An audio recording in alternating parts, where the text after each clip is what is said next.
إن الحمد لله نحمده ونستعينه ونستغفره ونعوذ بالله من شرور أنفسنا ومن سيئات أعمالنا من يهده الله فلا مضل له ومن يضلله فلا هادي له قال الله تبارك وتعالى في كلامه المجيد والفرقان الحميد أعوذ بالله من الشيطان الرجيم بسم الله الرحمن الرحيم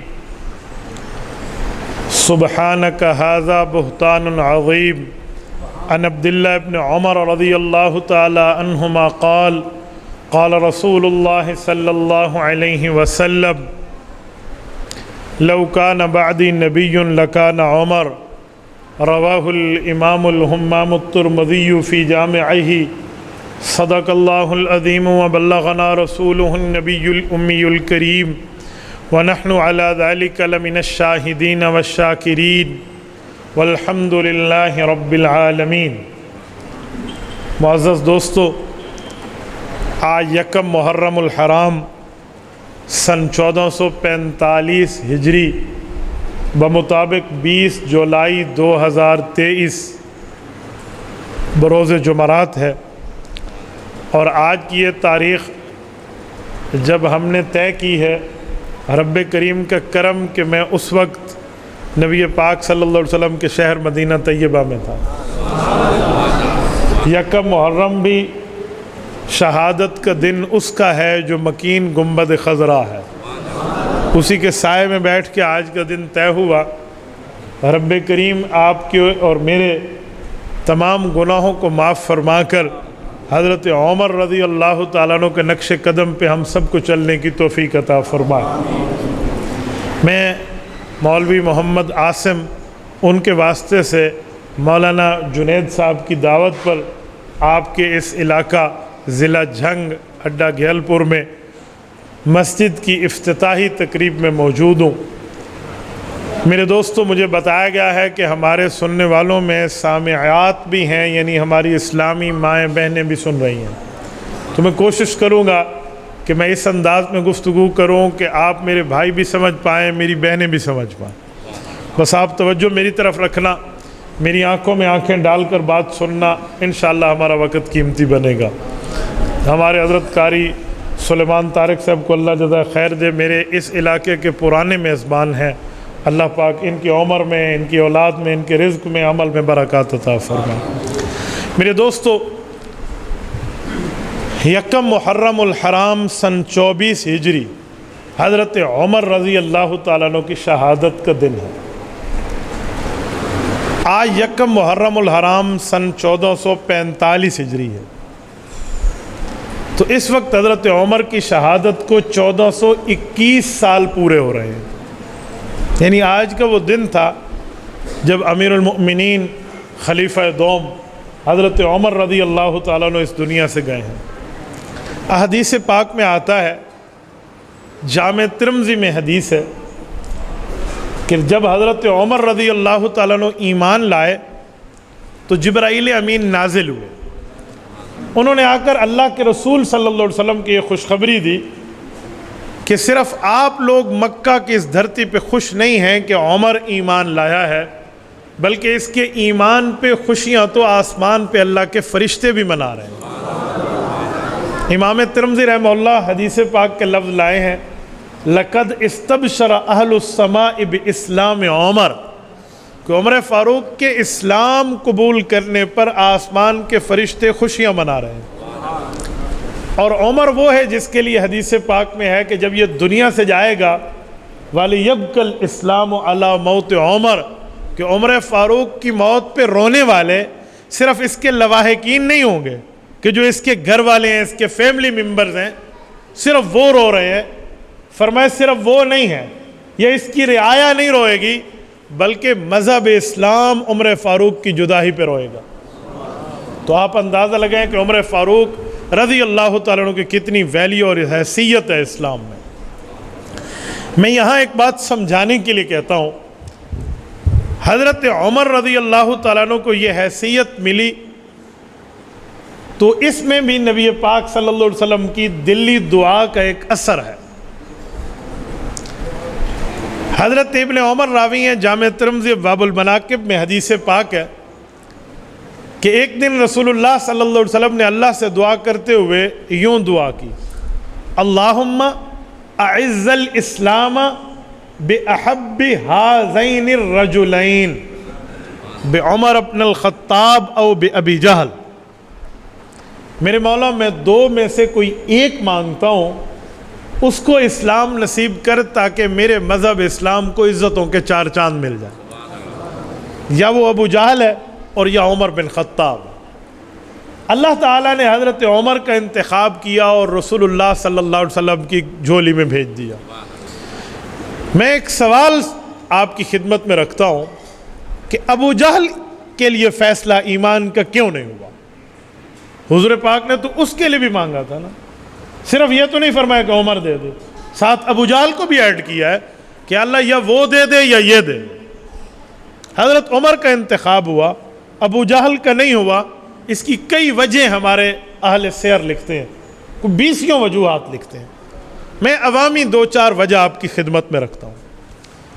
کہتے ہیں سب سے پہلی اور بنیادی بات یہ ہے کہ عمر اگرچہ اس وقت دشمن اسلام تھے، لیکن اس عمر میں غیرت کا مادہ موجود تھا، یہ بے غیرتی پہ کبھی نہیں اترا تھا، بمقابلہ ابو جہل کے کہ اس کے اندر یہ مادہ موجود نہیں تھا۔ تو رب کریم نے اسلام میں غیرت کو پسند فرمایا۔ فرماتے ہیں ایک وجہ ایک اور بھی ہے، کہ وہ کیا ہے کہ عمر فاروق جو مخالفت کر رہے تھے نا شریعت اسلامیہ کی، ان کے سامنے حضور پاک کی نبوت کی دلیل نہیں تھی، دلائل موجود نہیں تھے۔ انہوں نے نبی پاک کو ڈائریکٹ قرآن کریم پڑھتے سنتے دیکھا نہیں تھا۔ ابو جہل واقف تھا، وہ کئی مرتبہ سن چکا تھا پھر بھی ایمان نہیں لاتا تھا، وہ ضدی تھا اور ہٹ درم تھا۔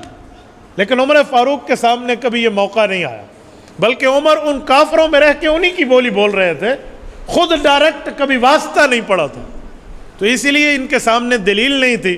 ابو جہل دلیل سن کے بھی منکر تھا، پر عمر نے اپنی بہن کی زبان سے جب قرآن کی دلیل سنی تو ایمان لیا۔ فرمایا ایک وجہ اور بھی ہے، وہ یہ ہے کہ عمر فاروق رضی اللہ تعالیٰ عنہ کے لیے اللہ تعالیٰ نے یہ پہلے سے فیصلہ فرما دیا تھا کہ میں اس کو رسول اللہ صلی اللہ علیہ وسلم کا ساتھی بناؤں گا۔ آپ کہیں گے کیسے؟ میں اس کے لیے ایک قرآن کی آیت پڑھتا ہوں اور ایک حدیث پاک پڑھتا ہوں۔ حضور پاک صلی اللہ علیہ وسلم فرماتے ہیں کہ اللہ تعالیٰ نے جب مجھے انبیاء میں سے امام الانبیاء بنانے کا فیصلہ کیا تو پھر تمام نبیوں کے صحابہ میں میرے لیے صحابہ کا بھی فیصلہ کیا۔ مستدرک حاکم میں حدیث پاک موجود ہے، حضور پاک علیہ السلام نے فرمایا ان اللہ اختارنی واختار علی اصحابی، اللہ نے مجھے نبیوں میں امامت کے لیے چنا اور میرے صحابہ کو پوری امت میں امامت کے لیے چنا۔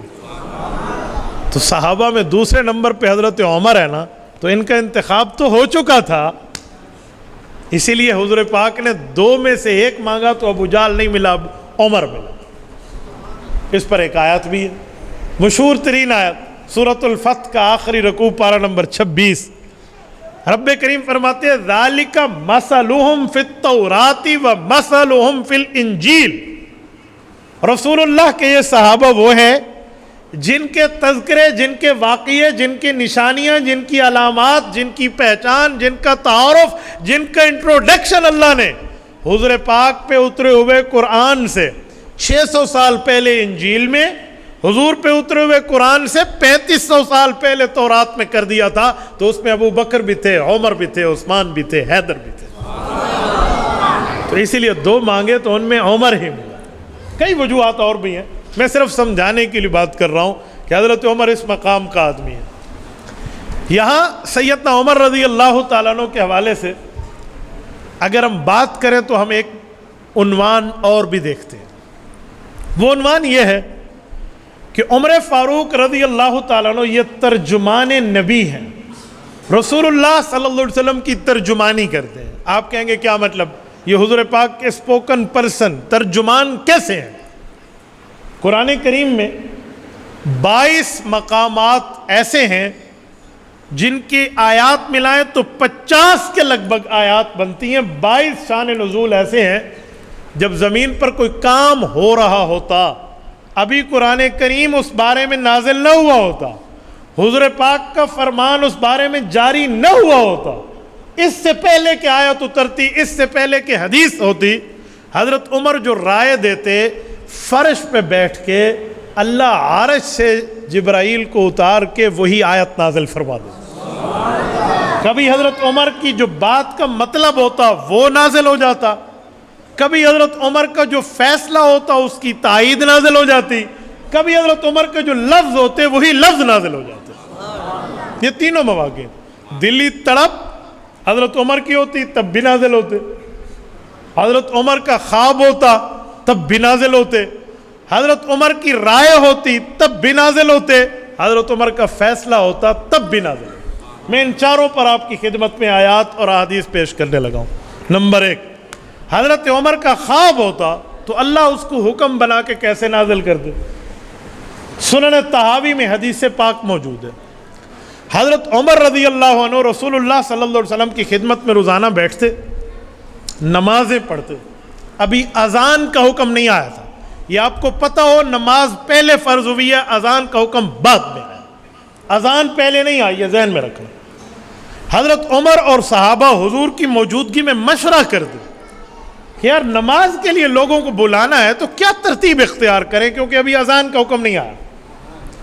کوئی کہتا ہے یار نغارہ بجا لو، نغارہ بجے گا لوگ سمجھیں گے نماز کے لیے بلایا جا رہا ہے۔ پھر سوال اٹھتا ہے یار نغارہ کوئی اور گھر میں بجائے تو لوگ پھر مسجد آ جائیں گے کہ نماز کے لیے بلایا، یار یہ مشابہت ہو جائے گی، کوئی اور بات۔ ناقور ایک چیز ہوتی تھی جس کے ذریعے آواز بلند کی جاتی تھی پرانے زمانے میں، سینگ ٹائپ چیز ہوتی تھی، اس کو آواز دیتے تھے تو وہاں سے لوگ سن لیتے تھے، تو کسی نے کہا ناقور یا ناقوس دونوں لفظ آتے ہیں، یہ بجاؤ۔ انہوں نے کہا یہ مزہ نہیں آتا، اللہ کے عبادت کے لیے بلائیں اور اس طرح باجوں کی آوازوں پہ بلائیں، یہ مشورے چل رہے تھے۔ امام ابو جعفر الطحاوی المتوفی 321 ہجری رحمہ اللہ سنن طحاوی میں حدیث پاک لائے۔ ایک دن حضرت عمر فاروق فرماتے میں حضور پاک کے پیچھے عشاء کی نماز پڑھ کے گھر گیا، اور صبح کی نماز کے لیے جب آیا تو ایک خواب دیکھ چکا تھا۔ وہ خواب آ کے اللہ کے رسول صلی اللہ علیہ وسلم کو عرض کیا، اتنی جلدی آئے، حدیث پاک کے لفظ ہیں وَهُوَ يَجُرُّ رِدَاءَهُ، حضرت عمر نے تہبند پہنا تھا، اوپر والی چادر ابھی پوری ٹھیک کی نہیں کی، راستے میں کر رہے تھے اور بھاگتے بھاگتے حضور کے پاس آ رہے ہیں کہ یا رسول اللہ میں نے خواب میں دیکھا ہے، ایک شخص ہے، یعنی فرشتے کو خواب میں دیکھا کہ وہ کانوں میں یہ انگلیاں رکھ کے یہ الفاظ کہہ رہا ہے، اللہ اکبر اللہ اکبر اللہ اکبر اللہ اکبر اشہد اللہ الہ الا اللہ اشہد اللہ الہ، یہ پوری اذان حضور پاک کو سنا دی۔ آپ علیہ السلام نے اذان سنی، ایک اور صحابی حضرت عبداللہ ابن زید ابن عبد ربہ یہ بھی آئے، انہوں نے کہا رسول اللہ میں نے بھی خواب دیکھا، اور یہی خواب جو حضرت عمر نے دیکھا تھا۔ حضور پاک علیہ السلام نے فرمایا الفاظ تو بہت اچھے ہیں، بہت پیارے ہیں، اگر یہی الفاظ کی ندا بنائی جائے، صدا بنائی جائے، آذان بنائی جائے، آواز بنائی جائے تو اس کے لیے آسانی سے پتہ چل جائے گا کہ بندوں کو نماز پہ اللہ بلا رہا ہے۔ کہا جی بہت اچھا، کہ بتائیں صحابہ میں اونچی آواز کس کی ہے؟ تو جس کے اوپر سب کا اشارہ جا کے ٹھہرا تو وہ حضرت بلال تھے رضی اللہ۔ یہ جو حضرت بلال کو مؤذن رسول کہتے ہیں، آپ طحاوی اٹھائے ہوا اندھا صوتن، حدیث پاک کے لفظ ہے کہ حضرت بلال بڑی اونچی آواز میں اعلان کی طاقت رکھتے تھے۔ اکثر اعلان کرنا ہوتا نا حی علی الجہاد کا، کہ حضور پاک علیہ السلام جہاد کے لیے صحابہ کو بلا رہے تو حضرت بلال جایا کرتے تھے۔ تو اس وقت حضرت بلال کو فرمایا کہ بلال آپ یہ لفظ ان سے سیکھو اور کہو۔ حضرت بلال نے الفاظ سیکھے اور نماز کے لیے اذان دی گئی۔ اس میں جہاں حضور پاک کی تصدیق ہے وہاں عمر فاروق کا خواب بھی ہے۔ میں نے کہا اس طرح عمر فاروق کی اندر کی بات کو اللہ آسانی کے ساتھ عوامی بات بنا دیا کرتے تھے۔ اچھا اب آئیے حضرت عمر رضی اللہ عنہ کی سوچ پر، جو سوچتے تھے وہی اس طرح آیات نازل ہو جاتی۔ سوچ کا کیا معنی؟ 18ویں پارے کا پہلا صفحہ اٹھا، وَلَقَدْ خَلَقْنَا الْإِنسَانَ مِنْ سُلَالَةٍ مِّن طِينٍ۔ میں آپ کے سامنے مکمل آیات قرآن کریم کھول کے پڑھ دیتا ہوں۔ 18واں پارہ ہے، پہلا صفحہ ہے، سورۃ المؤمنون ہے، اور اس کا پہلا رکوع ہے۔ رب کریم نے انسان کی پیدائش کا نقشہ کھینچا ہے۔ یہ آیت نمبر 12 13 14 15 16 توجہ رکھنا، یہ 18واں پارہ سورۃ المؤمنون۔ وَلَقَدْ خَلَقْنَا الْإِنسَانَ مِنْ سُلَالَةٍ مِّن طِينٍ، رب نے فرمایا میں نے کھٹکتی مٹی سے انسان کو پیدا فرمایا۔ ثُمَّ جَعَلْنَاهُ نُطْفَةً، یعنی آدم علیہ السلام کی پیدائش مٹی سے ہوئی، پھر یہ ماں باپ میں داخل پورا سلسلہ نسب پوری ترتیب، جب ہم پیدا ہوئے تو فرمایا پھر میں نے اس کو ایک پانی کی بوند بنایا۔ پانی کی بوند کیسے بنایا؟ قرآن کریم سورۃ الطارق میں ہے یخرج من بین الصلب والترائب، ماں کے سینے اور باپ کے کمر کے پانی کو اللہ پاک نے ملایا تو بچہ پیدا ہوا۔ فرمایا ثم جعلناہ نطفۃ فی قرار مکین، ایک بالکل آرام دہ جگہ پہ میں نے اس انسان کو پانی کی بوند بنا کر رکھا۔ ثم خلقنا النطفۃ علقۃ، پھر میں نے اسی پانی کی بوند کو علقہ، ایک جمع ہوا لوتھڑا بنایا۔ ثم خلقنا النطفۃ علقہ فخلقنا العلقۃ مضغہ، اس خون کے لوتھڑے کو ہم نے گوشت کے ٹکڑے میں تبدیل کیا۔ فخلقنا المضغۃ عظاما، پھر ہم نے اس گوشت کے ٹکڑے میں ہڈیاں ڈالیں۔ فکسونا العظام لحما، پھر اس ہڈیوں کے اوپر ہم نے دوبارہ گوشت چڑھایا۔ ثم انشأناہ خلقا آخر، اب اس کی انسانیت کی تخلیق میں ایک خوبصورتی آ گئی تھی، بدل گیا تھا کہ پانی کا قطرہ رہا، پھر جمع ہوا خون رہا، پھر گوشت کا لوتھڑا، پھر ہڈی، پھر اوپر گوشت، تو اب اس کی تخلیق بدلی۔ حضور پاک پہ یہ آیتیں ہوتے تھے، جب یہ آیتیں نازل ہو رہی ہیں، جامع بیان تفسیر میں موجود ہے، تفسیر طبری جسے ہم کہتے ہیں، امام ابو جعفر طبری، امام ابو جعفر رحمۃ اللہ علیہ کیا فرماتے ہیں؟ کہتے ہیں حضرت عمر یوں سن رہے تھے، رسول اللہ صلی اللہ علیہ وسلم کی آیات سنا رہے تھے، یوں حضرت عمر نے سنتے سنتے نا سوچ میں ایک بات آئی اور ایک جملہ تھا، اللہ تو نے ہمیں ایسے پیدا کیا، اتنی انسانیت کو تخلیق کی مراحل سے گزارا، فتبارک اللہ احسن الخالقین، اے مولا تو کتنی خوبصورت مخلوق پیدا کرتا ہے۔ یہ جملہ عمر کے منہ سے ہوا ادا تو جبرائیل امین نے حضور پاک پر آیت بنا کے اتار دی کہ رب نے مجھے فرمایا اس کے آگے لفظ اتار دو فتبارک اللہ احسن الخالقین۔ جو اس کی سوچ تھی نا وہی الفاظ، عمر فاروق رضی اللہ عنہ کا فیصلہ تو عمر کے فیصلے پر بھی اللہ کا قرآن آیات اتار دے۔ وہ کیسے؟ قرآن کریم سورۃ النساء نمبر 64 آیت نمبر 65 پوری تفصیل۔ ایک شخص ہے، وہ منافق ہے لیکن خود کو اسلام کے دعوے میں رکھتا ہے، وہ ایک مسلمان نہیں تھا منافق میں چھپا ہوا، لیکن اس کی منافقت بھی تو ایک دن نکل گئی۔ ہوا یہ کہ اس کی زمین میں زمین بڑھ گئی یا کم ہو گئی، بڑھ گئی یا کم ہو گئی۔ ایک کو صاحب نے بولی جاتے ہیں کہ بننا میرا سیدھا ہے یا نہیں ہے، کہ بننا میرا ٹیڑھا ہے یا سیدھا ہے۔ ایک یہودی اس کا پڑوسی تھا، تو یہودی نے زمین ٹھیک رکھی ہوئی، پر یہ جو منافق تھا نا اس نے جان بوجھ کے ٹیڑھی کی۔ تو میں مسلمان ہوں، میں حضور سے ناراض کس طرح میں فیصلہ کرا لوں۔ یہودی نے اگلے دن دیکھا تو اس نے کہا جناب آپ نے غلط زیادتی کی۔ تو نے کہا نہیں، انہوں نے کہا نبی آپ کے رسول اللہ صلی اللہ علیہ وسلم، میں ان کا فیصلہ مانوں گا، چلو ان کے پاس۔ انہوں نے کہا چلو۔ حضور علیہ السلام نے پوری بات سنی اور فیصلہ یہودی کے حق میں فرمایا اس مسئلے پر میرے بھائی تو خود کو جو مرضی آئے، لیکن یہ یہودی سچ کہتا ہے، زمین اس کے حق۔ وہ یہودی کا ہاتھ پکڑ کے کوئی منافق حضرت عمر کے دروازے میں حضرت عمر سے فیصلہ کراتے۔ حضرت عمر ویسے یہودیوں کے بارے میں سخت ہے، تو ان سے فیصلہ۔ حضرت عمر کو آ کے ساری بات بتائی تو حضرت عمر سوچنے لگے کہ میں کیا جواب دوں۔ اسی اثنا میں یہودی نے کہا کہ ہم آپ سے پہلے آپ کے نبی کے پاس بھی گئے تھے۔ حضرت عمر چونک گئے، کہا پھر کیا ہوا؟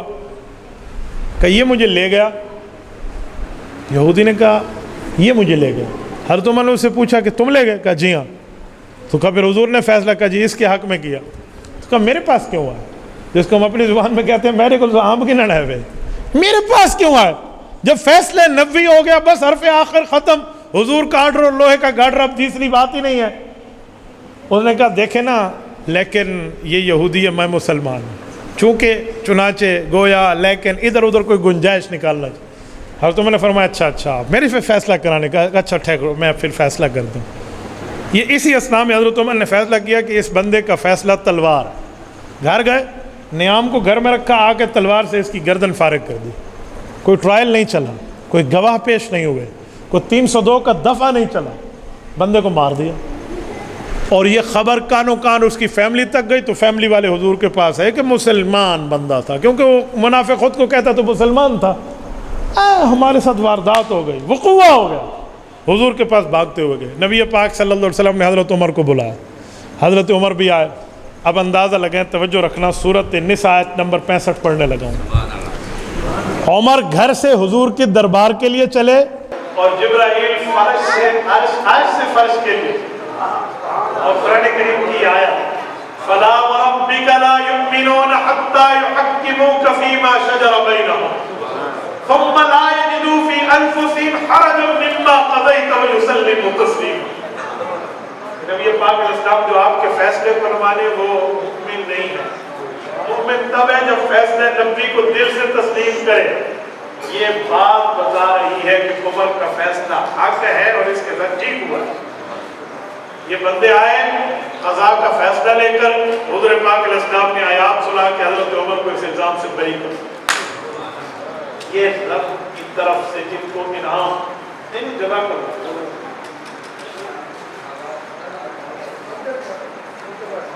صحیح چل رہا ہے۔ اللہ آپ کو خوش رکھتے ہیں۔ مولوی مفتی الگ پکا، سارے آنکھ سے گھر میں مولوی پکا۔ حضرت عمر پہ اس الزام پر کسی قسم کوئی مرد الزام نہیں چڑھتا، رب نے ان کو اس معاملے سے آزاد۔ حضرت عمر کے فیصلے پر بھی قرآن کی آیت ہے، سوچ پر بھی آیت ہے، حضرت عمر کے الفاظ پر بھی آیت ہوتی ہے، اور حضرت عمر کے نیند پر بھی آیت ہے۔ آؤ حضرت عمر کے الفاظ میں کیسے، میں نیند بھی بتا چکا ہوں، سوچ بھی بتا چکا ہوں، حضرت عمر کا فیصلہ اب لفظوں حضرت عمر بھی جاگ رہے ہیں، یہ کوئی نیند کی بات نہیں جیسے پہلے نیند کا مسئلہ۔ رسول اللہ کے سامنے حضرت اما عائشہ رضی اللہ عنہ پہ الزام لگا ہے۔ حضرت اما عائشہ پہ الزام واقع عشق مشہور ہے، آپ نے پڑھا ہوگا اور سنا ہوگا۔ تو اس الزام پر کسی نے کیا کہا، کسی نے کیا کہا، کسی نے کیا کہا، کوئی مشورہ یہ بھی آیا کہ یا رسول اللہ آپ کے لیے بیویوں کی کمی نہیں ہے، عائشہ کو طلاق دے دیں، اس کے علاوہ آپ شادی کر لیں۔ کسی نے کہا کہ عورت پہ الزام آ جائے تو الزام ہی ہوا کرتا ہے، پھر باتیں چلتی رہتی ہیں۔ حضرت عمر سے جب پوچھا گیا تو حضرت عمر نے یہ نہیں فرمایا۔ حضرت عمر پوچھنے لگے یا رسول اللہ جو آپ نے مجھ سے پوچھا ہے نا، میں ایک بات پہلے آپ سے پوچھوں، بتائیں یہ عائشہ آپ کے نکاح میں کس نے دی؟ اللہ۔ ہم نے دیکھا آپ کے جسم پہ گندی مکھی نہیں اللہ بیٹھنے دیتا، گندی عورت آپ کے جسم پہ اللہ نہیں۔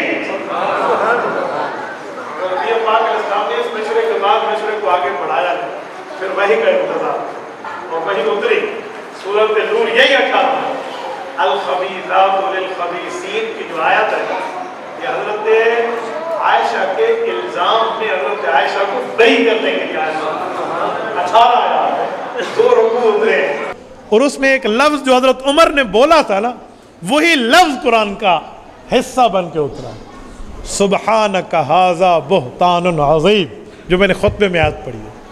یہ وہ لفظ ہے جو حضرت عمر کی سوچ نہیں، حضرت عمر کا صرف بول تھا، زبان تھی، الفاظ تھے، الفاظ عمر الفاظ وحی بن کے نازل ہو، یہ قیامت تک پڑھا جا رہا ہے۔ میرے دوستو صرف 4 موقع میں نے سمجھانے کے لیے بتائے، ورنہ 22 مواقع ایسے ہیں جو عمر فاروق کی بات پہ حق تعالی کی طرف سے تصدیق ہوتی ہے، اور یہ کل آیات کی تعداد میں ہے جو 50 کے لگ بھگ قرآن کی آیتیں بنتی ہیں جو حضرت عمر رضی اللہ تعالیٰ عنہ کی ترتیب پر نازل ہوئی۔ اس لیے میں نے کہا عمر ترجمان نبی ہے، جو بات نبوت کو فرمانی چاہیے تھی اس زبان سے جب یہ ادا ہوتا تو معاملہ ایسے ہی۔ میرے دوستو سیدنا عمر رضی اللہ تعالیٰ عنہ کی شہادت آج تک 1421 سال پورے، آج سے 1421 سال پہلے مدینہ طیبہ، مجھے بتائیں جس کے لیے احادیث پاک میں کہ اس کی موت پہ اسلام ہوئے گا، کیا منظر ہوگا مدینہ طیبہ میں جب عمر فاروق رضی اللہ عنہ کی تدفین ہو رہی ہے؟ اور تدفین بھی روزہ اقدس میں ہو رہی ہے۔ حضرت عمر رضی اللہ عنہ کے اوپر جو بار لگا نا، اس بار پہ حضرت عمر زخمی ہو گئے۔ یہ 25 یا 26 ذوالحجہ کو بات ہے، 3-4 دن ذوالحجہ کے گزرے اور یکم محرم کو حضرت عمر رضی اللہ تعالیٰ عنہ کو 3-4 دن بیماری کے ایام، تکلیف کے ایام گزار کے شہادت یکم کو ہوئی۔ یکم محرم کے حضرت عمر کی شہادت باب 3 دن پہلے مارا کس نے؟ ابو لولو فیروز، ابو لولو مجوسی نے۔ یہ مجوسی مدینہ میں کیا کر رہا تھا؟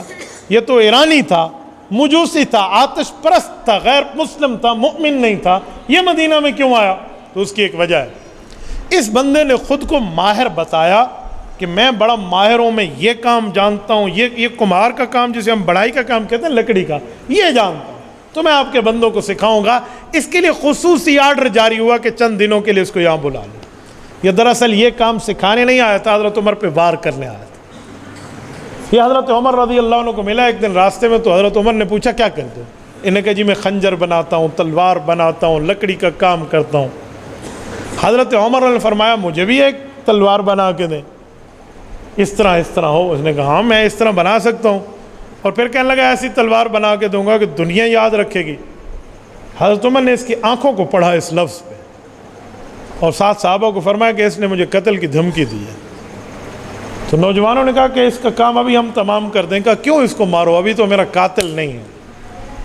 دیکھو یہ ہے انصاف پسند۔ آج کسی کو شک پڑ جائے نا، کسی حکمران کو مل لیا ایسا کرتے ہیں تو اس کی نسلیں تباہ کروا دی جاتی ہیں۔ حضرت عمر نے فرمایا نہیں، ایسا نہیں ہے، صرف میرا تجربہ ہے، میں نے اس کی آنکھوں سے بولتے ہوئے الفاظ پڑھے ہیں، اس نے ابھی عمل تو نہیں کیا کہ اس پر کوئی قتل کا فعل وارد ہو جائے۔ اور وہی ہوا، اس بندے نے صبح کی نماز میں حضرت عمر پہ حملہ آور ہو کر وار کیا، نماز میں وار کیا اور کمر سے وار کیا۔ یہ 2 باتیں بتاتی ہیں کہ کفر جانتا تھا کہ عمر کے سامنے آ کر مقابلہ نہیں ہو سکتا، اس لیے کمر سے وار کیا، اور کفر جانتا تھا کہ عام حالت پہ عمر پہ وار نہیں ہو سکتا، نماز پہ وار کریں کہ وہ اپنے اللہ سے عبادت میں مصروف ہو۔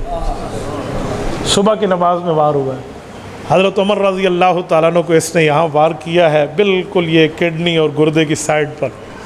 پہلی نماز، پہلی رکعت تھی، صبح کی پہلی رکعت پڑھ رہے ہیں، حضرت عمر گرنے لگے تو پیچھے سے ہاتھ پکڑا حضرت عبد الرحمن بن عوف، نبی پاک علیہ السلام کے 10 مبشرہ کے صحابی ہیں، انہیں آگے کیا کہ آپ نماز پوری کرا دیں۔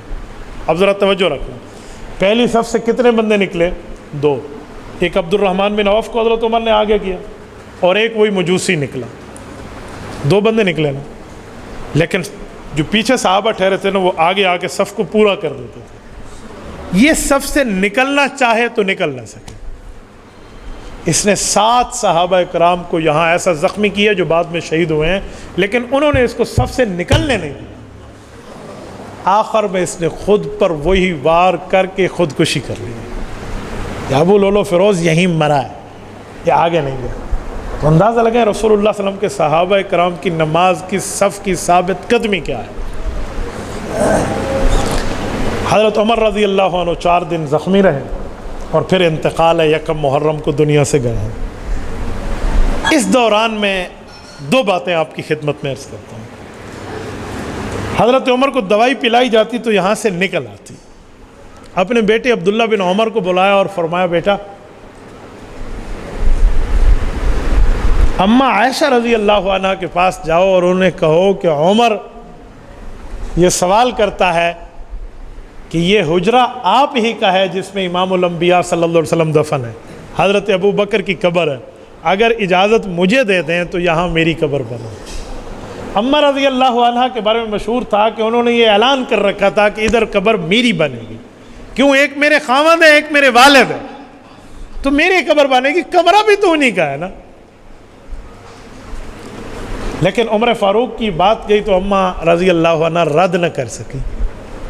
عبداللہ بن عمر کو فرمایا کہ میں نے اپنے پہ عمر کو ترجیح دی ہے، آپ انہیں کہہ دیں ہماری طرف سے ہاں ہے۔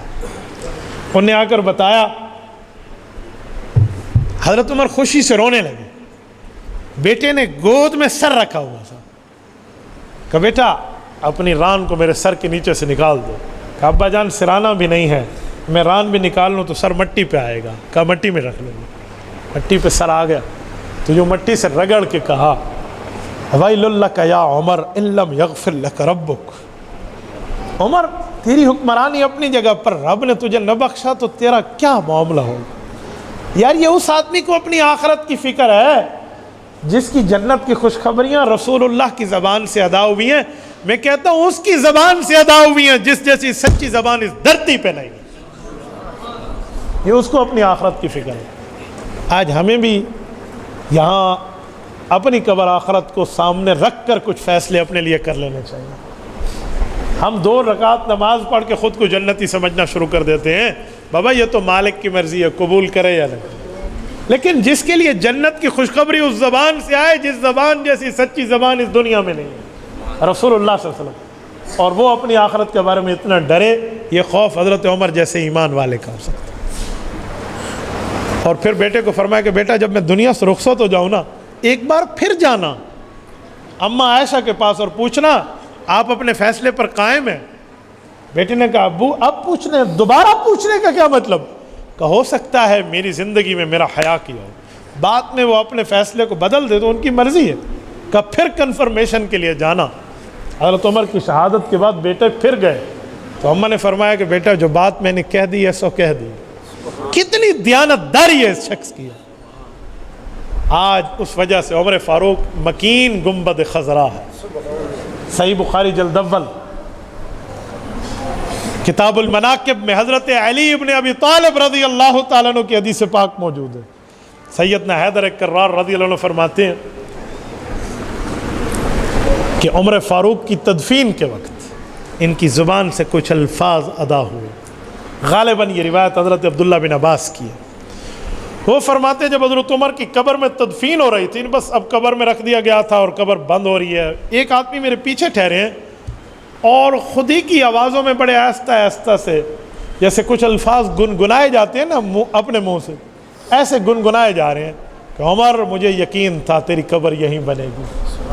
عمر میں نے کئی مرتبہ اللہ کے رسول کو ابو بکر اور آپ کو ساتھ ملا کر بات کرتے سنتے دیکھا ہے کہ میں ابو بکر عمر، میں ابو بکر عمر، فعلت انا و ابو بکر و عمر، میں اور ابو بکر عمر نے ایسے کیا.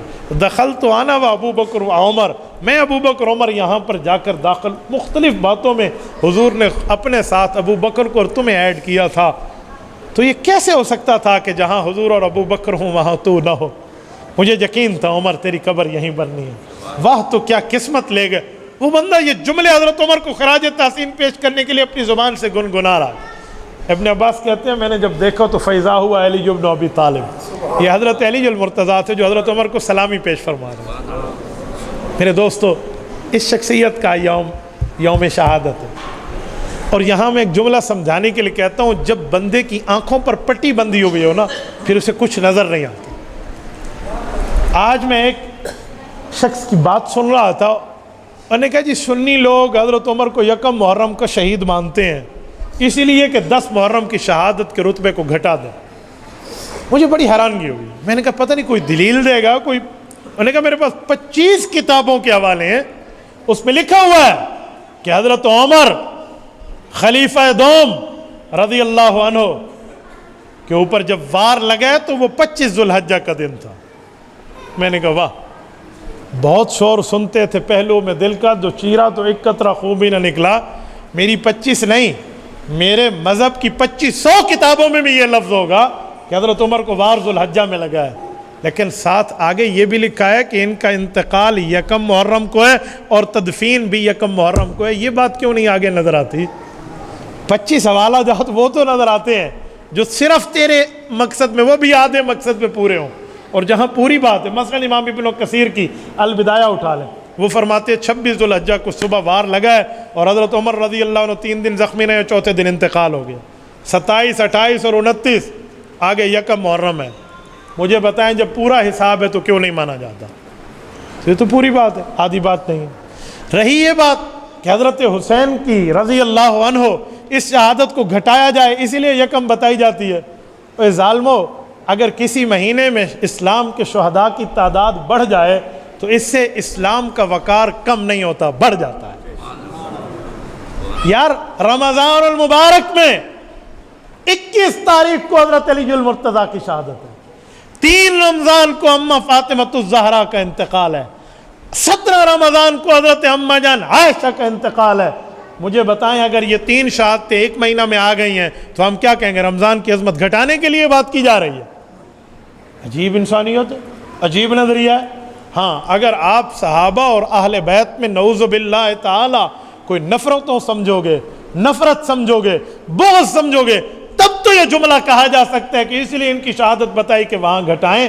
ہم تو صحابہ اور اہل بیت میں محبتیں مانتے ہیں، پیار مانتے ہیں، عقیدت مانتے ہیں، تعلق مانتے ہیں، عزت و یگانگت و احترام کا رشتہ مانتے ہیں کہ ان میں محبتیں تھی، پیار تھا، ان میں تو نفرت نہیں تھی۔ اگر 1 مہینے میں شہادت حضرت عمر کی بھی ہے، اسی مہینے میں شہادت نواس رسول حضرت حسین کی بھی ہے، تو یہ اسلام قربانی والا مذہب تھوڑا زیادہ شہرت میں لے کر سامنے آئے گا۔ اس کا یہ مطلب نہیں ہے کہ حضرت عمر رضی اللہ تعالیٰ کی وجہ سے کوئی اس کو گھٹایا جاتا ہے، جی نہیں۔ ہاں جو کوئی اس طرح سمجھے کہ یہ گھر کے باہر کی بات ہے تب تو یہ جملہ کہہ سکتا ہے، لیکن جو دونوں کو ایک سمجھے اس کے لیے جملہ نہیں کہا جا سکتا۔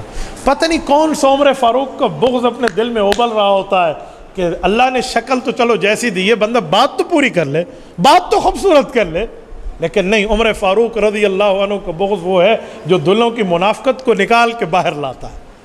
میرے دوستو، سیدنا عمر رضی اللہ عنہ کا یوم شہادت تھا، میں نے اسی لیے چند باتیں آپ کی خدمت میں کی ہیں، اور اسی پر میں ایک جملہ اپنی ماؤں بہنوں کے لیے بھی کہتا ہوں جو میری اسلامی بہنیں ہماری سامعات ہیں۔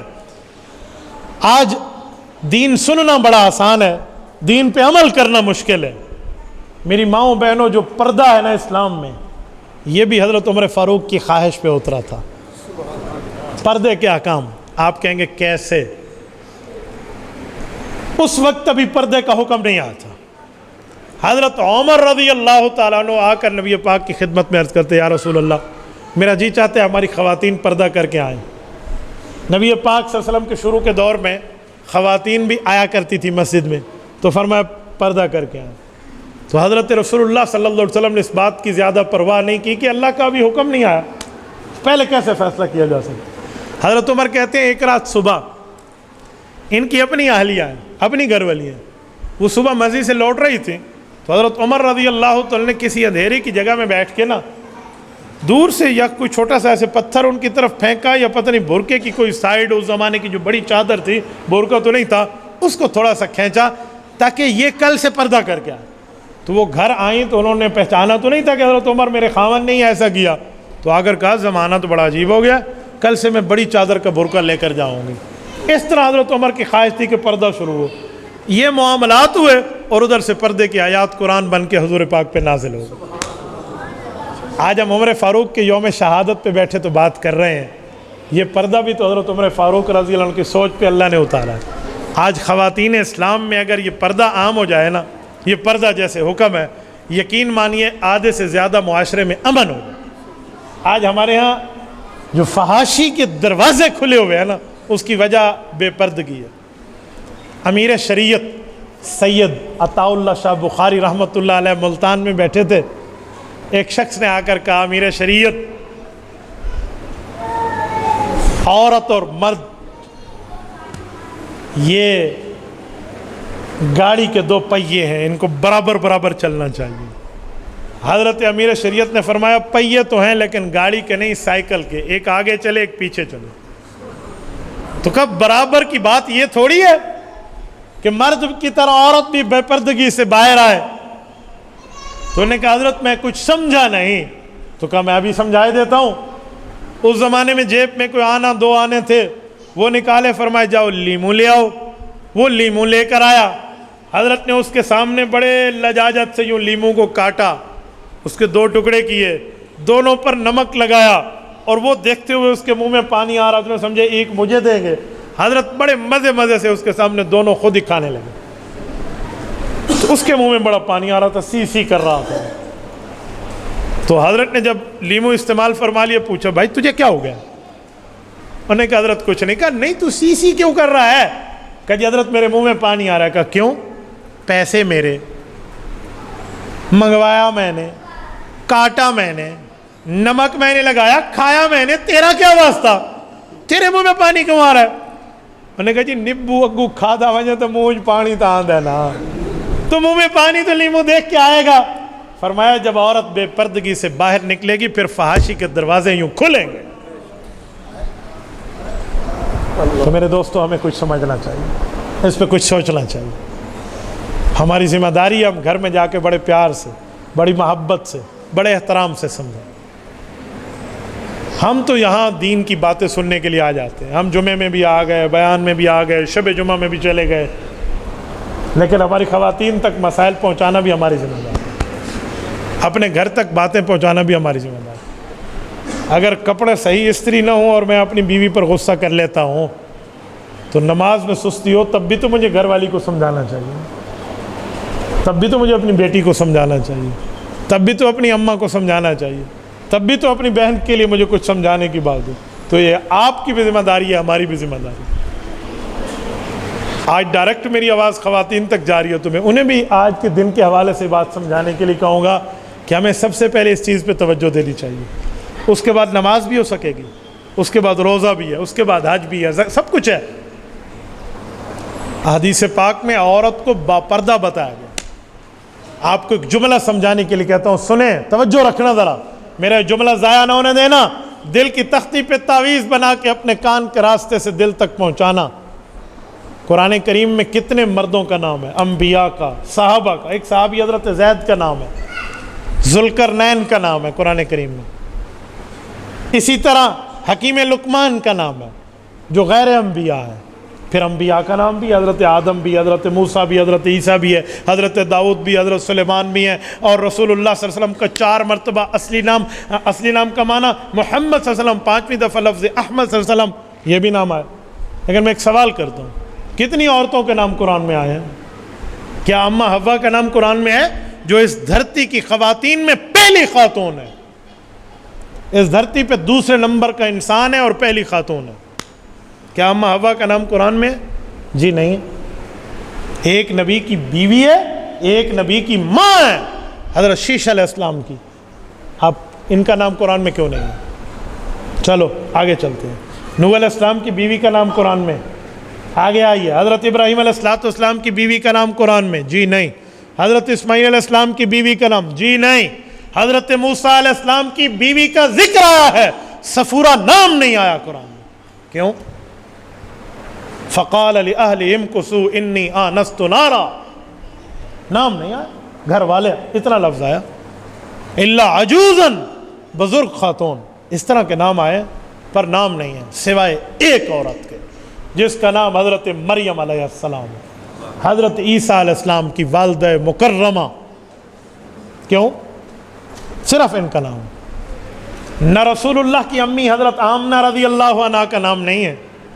حضور پاک علیہ السلام کی 11 ازواج مطہرات، آپ کی اور میری اسلامی اماں جان حضرت خدیجہ سے لے کر حضرت عائشہ تک تمام امہات المؤمنین میں کسی ام المؤمنین کا نام نہیں ہے. رسول اللہ کی بنات طیبات طاہرات چاروں صاحبزادیاں، ان کا نام نہیں ہے.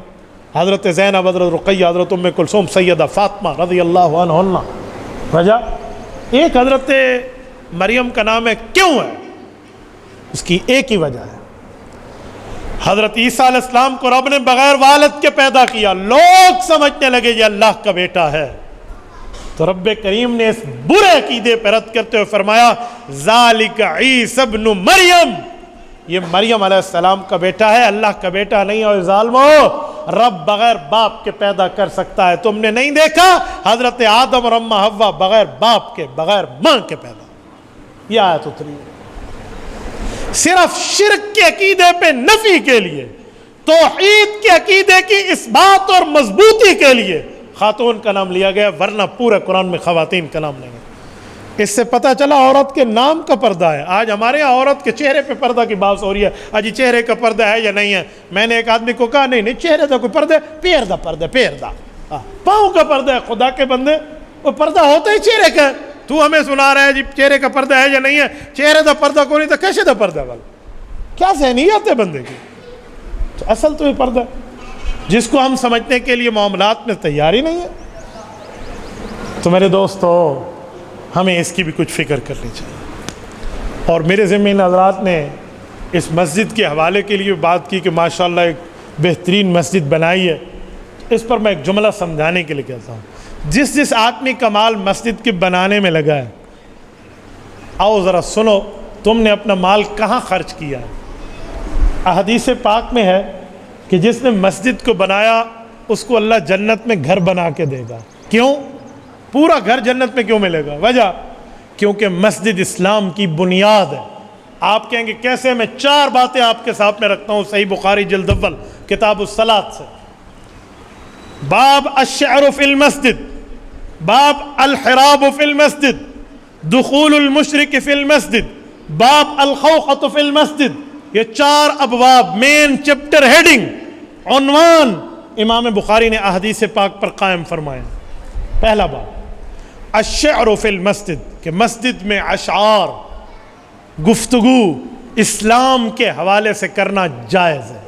پھر اس پہ حدیث لائے ہیں کہ حضرت حسان ابن ثابت رضی اللہ عنہ کو رسول اللہ اپنا ممبر لگا کر دیتے تھے کہ حسان, کافر نے شعر میں اسلام کے خلاف بات کی ہے, تو بھی اشعار میں ان کو جواب دے. فرمایا یؤیدک بجبرائیل, یؤیدک بروح القدس, جبرائیل اترے گا تیری تائید کرے گا.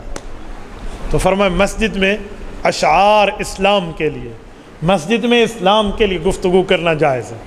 دوسری حدیث باب الحراب فی المسجد. یہ جو لفظ ہے نا, یہ جگہ اس کو کیا کہتے ہیں؟ محراب. محراب کیوں کہتے ہیں؟ کبھی اس کے ترجمے پہ غور کر لیں. اس میں سے مسجد کی کسی پوری جگہ کو محراب نہیں کہتے, جسٹ اس جگہ کو محراب کہتے ہیں. کیوں؟ محراب حرب سے نکلا ہے. محراب کا معنی ہے کہ صحابہ آ کر جنگ کے سامان, حرب کے جنگ کے سامان, جنگ کا اسلحہ یہاں رکھا کرتے تھے جب جہاز سے تشریف لاتے, اسے محراب کہتے ہیں. تو الحراب فی المسجد, امام بخاری حدیث لائے ہیں کہ صحابہ کرام کو نبی پاک علیہ السلام جنگی تربیت مسجد میں دیا کرتے تھے.